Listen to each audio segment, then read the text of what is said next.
ഞാൻ വീട്ടിൽ ഹാപ്പി ആയിട്ട് ചിക്കനൊക്കെ കഴിച്ച് ഇങ്ങനെ ഹാപ്പി ആയിട്ടിരിക്കുന്നു, ബോള് പോലെ ഇങ്ങനെ. അപ്പം എൻ്റെ ഫ്രണ്ടായ ഡോക്ടർ, ഞങ്ങളുടെ ഒരു ഫ്ലാറ്റിൽ ഞങ്ങൾ താമസമായിരുന്നു. അപ്പോൾ ഡോക്ടർ എൻ്റെ അടുത്ത് പറഞ്ഞു, നീ ഇങ്ങനെ ഭക്ഷണം കഴിച്ച് ഇങ്ങനെ എപ്പോഴും ടി വിയും കണ്ടുകൊണ്ട് സമയം കളഞ്ഞുകൊണ്ടിരിക്കല്ലേ, നടക്കാൻ നോക്ക്. നടക്കുന്ന നിന്റെ വണ്ണം ആദ്യം കുറയ്ക്കുക, അല്ലെങ്കിൽ വെച്ചാൽ ഒബിസിറ്റി വന്ന് നിനക്ക് പ്രോബ്ലം വരും. അങ്ങനെ പുള്ളിക്കാരത്തി വിളിച്ച് നടക്കാനായിട്ട് പറഞ്ഞ് അങ്ങനെ നടന്ന് ഞങ്ങൾ ഒന്നര വർഷത്തോളം നടന്നു. അപ്പം അതിൻ്റെ ഇടയിൽ ഈ പ്രപ്പോസൽ വന്നു.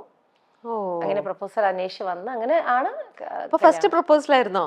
ഫസ്റ്റ് പ്രപ്പോസൽ അല്ല, അതിന്റെ ഇടയിൽ കൂടെ മമ്മി ഒന്ന് രണ്ട് പയ്യന്മാരൊക്കെ പത്രം വഴിയൊക്കെ നോക്കുവാണെങ്കിലും പയ്യന്മാർ വന്നെങ്കിലും ഈ പറയുന്ന പോലെ പൊക്കം ഉണ്ടാകണം. എൻ്റെ കുറച്ച് ഡിമാൻഡ്സ് ഒക്കെ ഉണ്ടായിരുന്നു. അപ്പൊ ഈ പൊക്കം ഉണ്ടാകണം, അത് ഉണ്ടാകണം. എന്തൊക്കെയായിരുന്നു ചേച്ചിയുടെ ഡിമാൻഡ്സ്? കേക്കട്ടെ.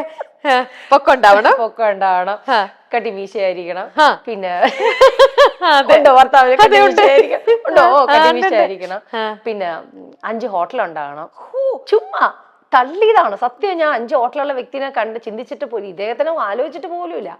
ചുമ്മാ വീട്ടിൽ നിന്ന് പറയും 5 ഹോട്ടൽ ഉണ്ടാകണം, വീടായിരിക്കണം, വീടിന് ചുറ്റിന് കല്ലായിരിക്കണം, ഇങ്ങനെ നമ്മൾ 5 കാറായിരിക്കണം. ഇതൊക്കെ നമ്മൾ ചുമ്മാ പറയുന്നതാണ്.